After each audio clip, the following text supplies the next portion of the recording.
welcome to SVG-TV's news for Wednesday, April 5th, 2023. I'm Triska Campbell with the details. Parliament on Tuesday, April 4th, approved the loan authorization bill, which makes way for the government to borrow $45 million, which is equivalent to about 120 million EC dollars from the Export-Import Bank of Taiwan and finance a national road improvement program.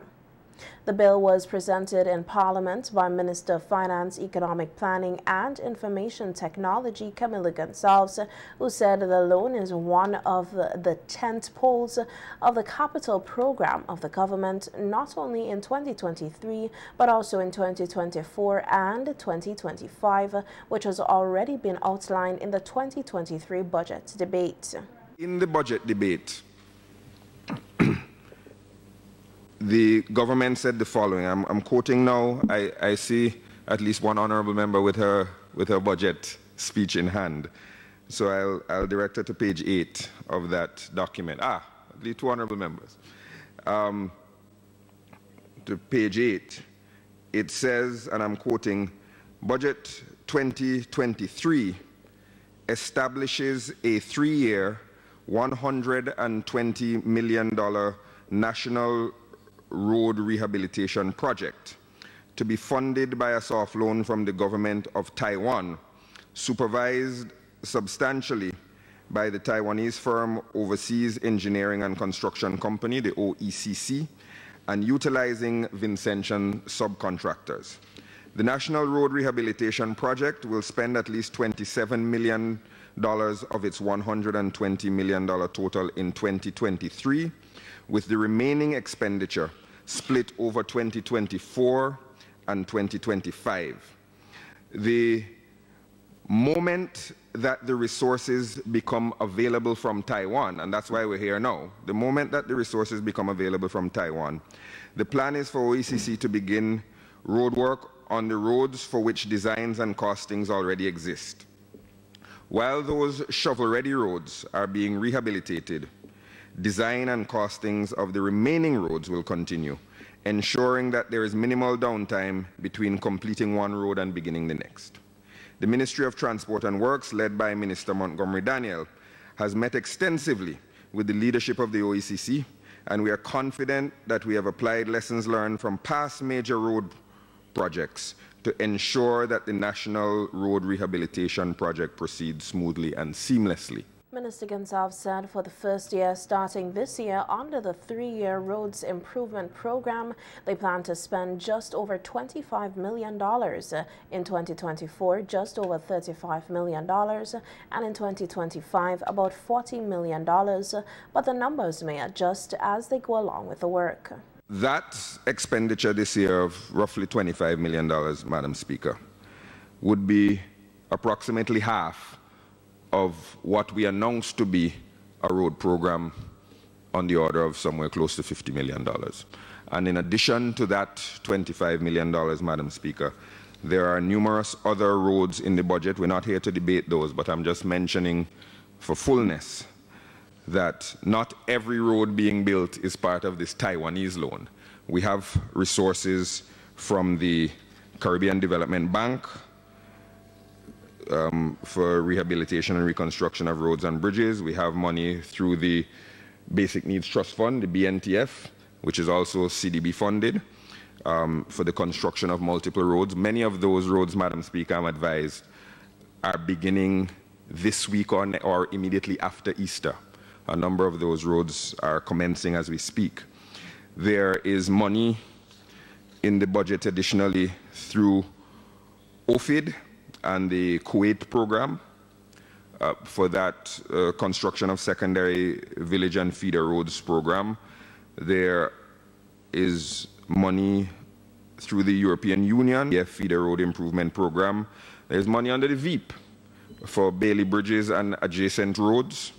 And of course, there are local loan expenditures for a number of road projects throughout St. Vincent and the Grenadines. And that's before you get, Madam Speaker, to the recurrent expenditure, the money that we put into BRAGSA and the like for basic maintenance of roads as we go forward. The finance minister further told Parliament that they had intended to have the details of the loan worked out sometime in February, but they had to wait a while for the Taiwanese to identify which bank they will be providing the resources through and the terms of the loan to be worked out before coming to Parliament for the approval of the loan agreement.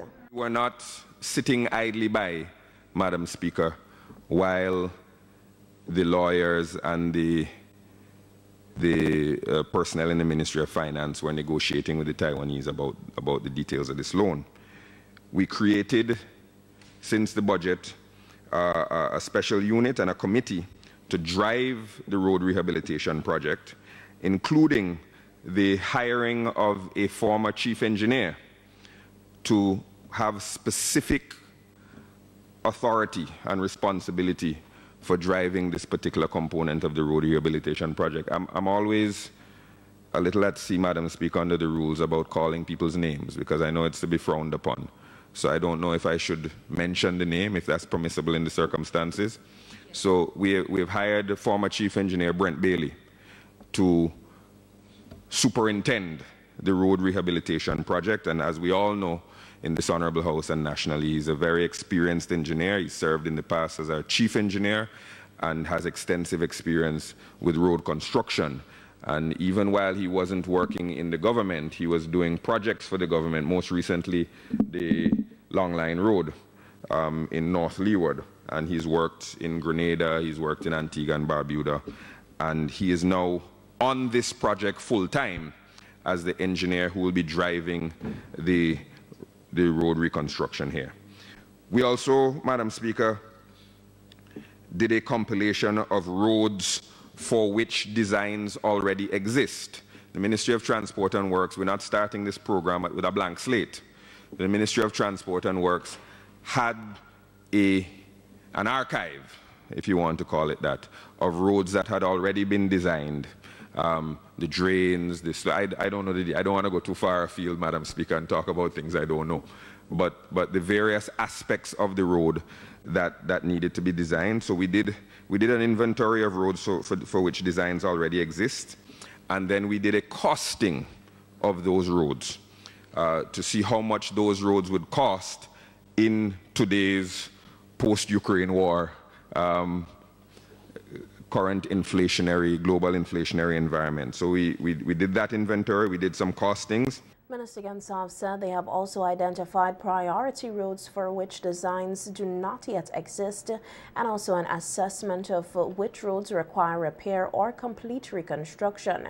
He said as of March 31st, the Committee for the National Roads Improvement Program, led by former Chief Engineer Brent Bailey, compiled a master list for rehabilitation, which includes 84 pieces of roads throughout the country, adding up to $45.8 million worth of assessed repair work on over 20 kilometers of road. He said the committee, on the advice of the engineer in charge, has also submitted and is finalizing a priority list of the designed roads to begin this year, which amounts to $20.6 million, covering 13.7 kilometers of road. In his contribution to the debate on the bill, Leader of the Opposition, Dr. Godwin Friday, said the state of the country's road network has been discussed in Parliament for quite some time, and the rehabilitation work to take place under the loan agreement is long overdue. In the fact that the conditions of the road throughout this country have been let to deteriorate to a point where in some places they are hazardous to vehicular traffic, in others they are impassable. And the minister has indicated you have $120 million to be spent over a period of time, 3 years, to do the repairs, but they're not going to cover everything. So the question is, who gets the attention? And you know the old saying, the squeaky wheel gets the grease. They have set out a list. Nobody consulted me and asked me anything about what might be prioritized in my constituency. So I assume that they have some way of determining what is a priority, which roads are a priority in each constituency or each area of the country. But, Madam Speaker, as the Minister himself indicated, the last Parliament, I asked questions concerning at least 3 roads in my constituency which had been graded, one for probably over 20 years now, one prior to that, even before this administration came, this government came into office in 2001, and they have not been fixed. Consequence being that they have washed out in some areas, and they need much more to be invested in them to bring them to a condition where they can be safe to drive on, and in some cases even to walk on. So, Madam Speaker, we have been pushing and urging the Minister and the government to pay attention to the repairs of the roads in this country. And so, now that the funds are being allocated, all we can say, Madam Speaker, is that the sooner that they are accessed and the work is done, the better, because I know that while we complain that the state and the condition should never have gotten to where they are, at some point we have to start getting the work done and deliver for the people throughout this country, particularly those who make a living, Madam Speaker, driving on the roads. Dr. Friday pointed to roads leading to some of the country's tourism sites, which he said has been in despair for some time now, and that the people, including tour operators, will be happy for the rehabilitation work to start. The tourism-related one, up to the fort. There's also, Madam Speaker, not so long ago, probably 2 or 3 weeks ago, I had a conversation with someone regarding the road going up to Montreal Gardens, and I've spoken about this many times, which is a very attractive tourism destination that should be used, tourists who arrive here, visitors, should be encouraged to visit that wonderful facility.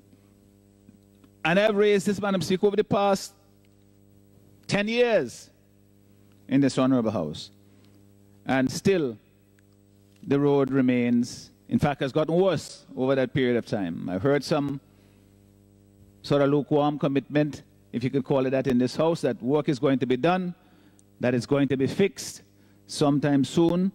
But I am sure that the persons who make a living, or at least drive tourists to that destination, to that facility, that Montreal Gardens, would be more than grateful, Madam Speaker, if the road is fixed. And I'm sure that the operator of that facility as well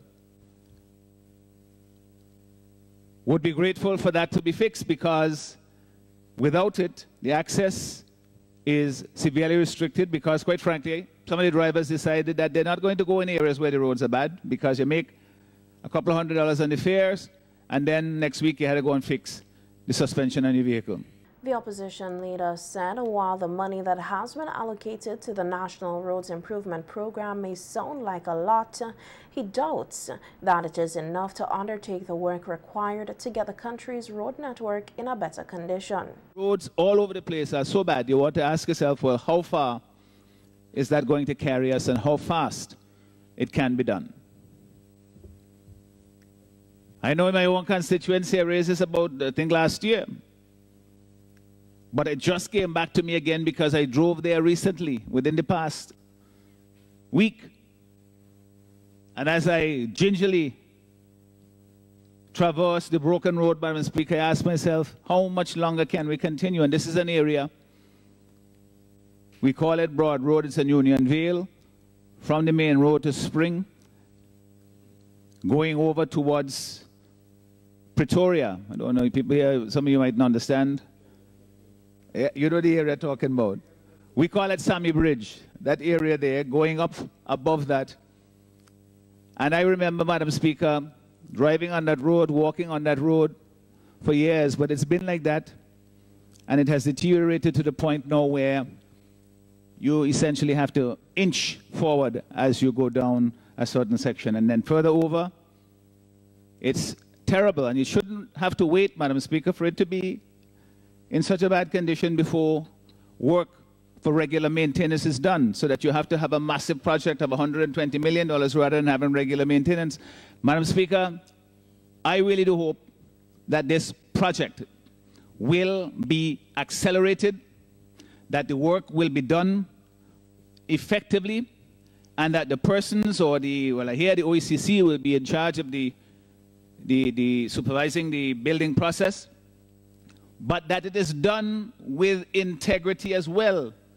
That is not just a matter of giving a contract out for somebody because, you know, they're friendly with the government. We have so many examples of that. Don't laugh. Meanwhile, tribute was paid in Parliament yesterday to the late Dr. Sir Arthur Cecil Cyrus, who passed away on Friday, March 24th, 2023, at his home at the age of 94. Prime Minister Dr. Alvin Selves and opposition leader Dr. Godwin Friday describes Dr. Sir Cecil as an iconic figure in the Vincentian society through his work in medicine, intellectual pursuits, through sports, particularly squash, and as a nation builder. I've spoken on the radio about it, and I'll have an opportunity again as the date gets close to the funeral to say more about this great man. And I want to convey to his widow and his immediate family and friends sincerest condolences on behalf of the government and people of St. Vincent and the Grenadines. He was a great physician, a great humanitarian, and nation builder in this country. I know in the days growing up, the names you hear, well, the name you heard as a medical doctor is always Dr. Cyrus, Dr. Cyrus, Dr. Cyrus. And he maintained that professional excellence throughout his entire practice, and that attitude towards excellence and doing the best you can to make your corner of the world a better place throughout his entire life. Madam Speaker, the enthusiasm that he exuded about the medical profession, first of all, but just about things that he was engaged in. Every time you meet him at a function, which is normally when I would have interacted with him recently, there was always a conversation about his experiences as a medical doctor, as a surgeon, back in those early days when it could not have been easy to develop a practice and to cope with the conditions as they were. But he, from the stories he told, and certainly in his book as well, how creative and inventive he was in adapting what he had at his for use at the time in order to provide service to his patients. Former senior magistrate Ricky Burnett has been appointed a High Court judge to the Eastern Caribbean Supreme Court's ECSC effective Monday, April 3rd, 2023. Judge Burnett was sworn in during a ceremony held earlier today, Wednesday, April 5th, 2023 at Government House. He has been assigned to St. Vincent and the Grenadines. In her congratulatory remarks, Governor General Her Excellency Dame Susan Duggan described Burnett's swearing in as a proud moment. The Governor General also acknowledged his demonstration of hard work as a public service spanning almost 40 years.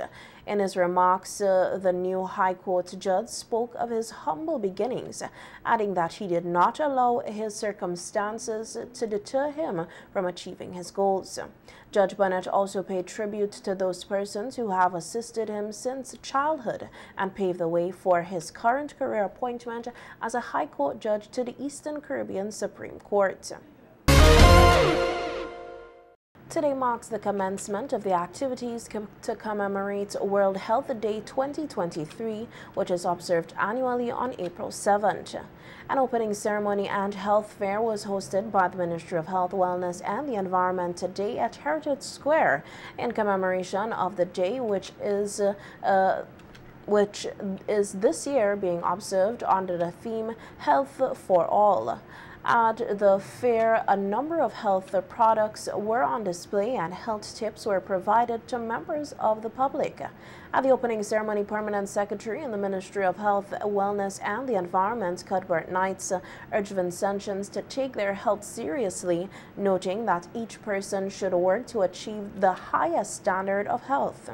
Notwithstanding that we are asking ourselves, what do we think is our present attainment in terms of our own health status? We should also have a vision. We should be working to attaining the highest standard of health that we can possibly achieve. And you know, we can take it even a further notch. When we speak of health, we must also speak about wellness. And we must speak about wellness in all of its dimensions. Health is one thing, but wellness is another. Health may give the thought of the absence of disease in the body, but wellness, we are speaking about the vitality that one can enjoy and achieve in one's being, or even at the society's level. So we can speak about spiritual wellness. The PS noted that the government and the Ministry of Health are doing everything to ensure accessible and affordable health care for all Vincentians. Is a basic right. It means, therefore, that we have to speak about the concept of universal access to health. Now, I want you to note what is happening in the Ministry of Health and in St. Vincent and the Grenadines. We have embarked on a health revolution, and I am so proud and I'm so happy to note that this revolution has yielded and continue to yield outstanding results and successes. Nowhere in this country is anybody without access to a health facilities for more than 20 minutes drive. We have a total of about 39 primary health facilities, inclusive of polyclinics. We also have about 6 rural hospitals. Our major referral hospital in Milton Cato, our diagnostic center in Georgetown, the Georgetown Diagnostic Center. So I'm saying to you that we have taken very bold and proactive steps to ensure access to health for all. Not only that, we have also taken bold steps to increase our offering of health services. Very soon, we'll be having here the offering of MRI services. Pointing out that children are the most precious resources in the country, Minister of National Mobilization and Gender Affairs Orlando Brewster said citizens must ensure the future of the nation's children is full with opportunity and prosperity. In a statement publicized by the Agency for Public Information to mark Child Abuse Awareness and Prevention Month, Minister Brewster outlined ways in which a better life can be created for children, including education and protecting them from harm. In our children's education. Education is still the most powerful weapon when you can use it to change the world. Parents and guardians have to ensure that children attend school regularly and punctually. By doing so, we are investing in their education while assisting them in becoming better citizens and providing them with the opportunity to learn, develop, and soar to greater heights. This government has continued to champion the cause for education here in St. Vincent and the Grenadines, for not only one, but for all of our children. And we will continue to invest and support our children here in St. Vincent and the Grenadines. 2, keeping them free from harm. According to data collected by the Child Development Division within the ministry, in 2022, the division received approximately 190 reports of children being abused or neglected. The government's minister also encouraged citizens to become foster parents for the children who are abused and neglected. Becoming a foster parent. There are about 180 children in state protective care because of abuse and neglect. However, in St. Vincent and the Grenadines, there is still a shortage of foster parents. The Child Development Division continues to encourage families to participate in the foster care program. Fostering a child or children changes their lives, their environment, and help to change an entire generation. A foster care recruitment drive is scheduled for April 28, 2023 in Kingstown. I would like to urge as many persons as possible to consider becoming a foster parent today and to partner with us in providing loving, caring, and safe homes for children who have been abused or neglected. In doing so, we are helping these children to grow into becoming healthy adults. 4. Practice positive parenting. Minister Brewster noted that the Ministry of National Mobilization and by extension the government and other stakeholders continue to do their best in protecting the nation's children. February to March 2023, the Child Development Division, in collaboration with the Ministry of Education and UNICEF, conducted a series of parenting programs in various schools throughout St. Vincent and the Grenadines. This was done to promote positive parenting techniques and child-rearing practices. The division will continue to roll out its parenting program throughout the rest of the year. I once again pledge my government's commitment to ensure the safety of our children and continue to urge every Vincentian to make a difference in the lives of our countless little ones. Whether it's by speaking out against abuse and neglect, or by just lending a helping hand when they are in need. Remember, no child deserves to suffer child abuse or neglect, regardless of their circumstances or where they are from. But if they do, remember, we must try our utmost best to make sure that they are protected. During the launch of the Child Abuse Awareness and Prevention Month on Tuesday at French's House, Alexander Cummins, a student of the St. Martin's Secondary School, urged Vincentians to take all the measures to shield children from abuse. Being abused during childhood can lead to behavioral, physical, and mental health problems in adulthood. These include, but are not limited to, depression, smoking, obesity, and alcohol and drug misuse. These problems can lessen quality of life and cause an individual to end up in jail, hospital, or worse. According to the World Health Organization, being abused as a child increases the chance of not graduating school by 13%. As you know, if, as children, we do not receive a full education, it can place us at a disadvantage not only on the job market, but also in our social lives as adults. Now we see why we absolutely must prevent child abuse. Cummins further encouraged victims of abuse to report these incidents so that the perpetrators can be brought to justice. To child abusers, I say, your duty is to protect us, not violate us. If your idea of training up a child in the way he should go is to be abusive, then when we are old, we certainly won't depart from it. We will become abusers too. To all responsible citizens, if you see someone being abused, try to prevent the abuser from interacting with the child. If you can't, please report it to the police, the parent, or to family services. If you don't report it, then the abuse will continue. Parents, you need to teach us our rights so that we can speak up and defend ourselves when these rights are being violated. Importantly, you need to believe us and help us when we speak up. To child abuse victims, I say, it is not your fault. Do not be ashamed. Confide in a trusted adult, a teacher, a church member, or report it directly to the police. If you remain silent, then you are giving power to the abuser. In conclusion, if adults can help to protect children from abuse, then they can create a better future for the children. As part of the Enhancing Household Food and Nutrition Security through Home Gardening, through Home Gardening Project, the Rural Transformation Unit within the Ministry of Agriculture is currently conducting assessments of the applicants' plots.